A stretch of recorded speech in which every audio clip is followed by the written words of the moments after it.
বন্ধু, তুই আজকে গাড়ি লয়ে বেরিয়েছস? গাড়ি লয়ে বেরোছি, কারণ আজকে একটা জায়গায় যামু। কে তোরা যাবি নাকি? যাইতাম তো, মুন্ডা চাইতাছে ওই, যেহেতু তুই গাড়ি লয়ে বেরিয়েছস। কিন্তু বন্ধু, আমার তো কাপড়টা ভালো না। আমারও তো কাপড় ভালো না। বন্ধু 5টা মিনিট সময় দে, আমরা কাপড়টি চেঞ্জ করে আই। তোরা সবাই কাপড় চেঞ্জ করে যাবি? যা, তবে কই যামু এটা তো কেউ জিগাইলি না। বন্ধু কই যাবি? কোন ভিআইপি জায়গা? তাহলে করা ভাবসাব ধরে আমু। ভিআইপি জায়গায় না, তার চেয়ে অনেক অনেক অনেক দামি জায়গায় যাম, মসজিদে। চল সবাই মিল্লা আজকে নামাজ পড়তে যাবো। নামাজও যাবি? কিন্তু বন্ধু, আমার তো প্যান্ডা ভালো না। আমি একটু আগে মারতে মুইতে আইছি, আমার ফ্যানটাও ভালো না। বন্ধু শরমের কথা কি কমু, আমি নিজেও নাফাক। আরে সমস্যা কি? তোরা বাসায় যেতি না, সবাইকে কাপড় চেঞ্জ করে আয়।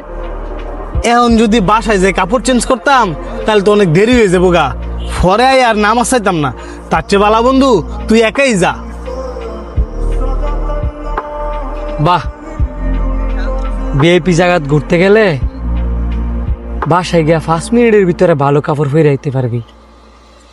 আর নামাজ পড়ার কথা কইছি, হ্যাঁ নাকি নামাজ পাইতি না, দেরি হয়ে যাবো। আমারে দেখ, আমি দি নর্মাল কাপড় পরে আইছি। শোন বন্ধু, নামাজ পড়ার ইচ্ছা থাকলে এত অজুহাত দেওয়ার লাগে না। আমরা সবাই জানি এই পৃথিবীতে আমরা কেউ স্থায়ী না, আমাদের সবার মরতে হইব। তারপরেও আমরা পরকালে ভয় করি না।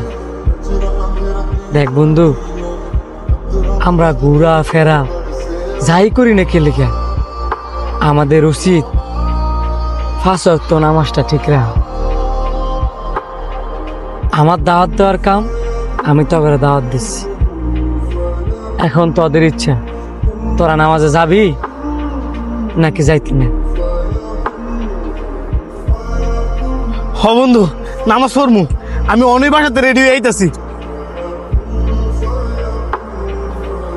বন্ধু তুই একটু খারো, আমিও বাসার থেকে আইতাছি।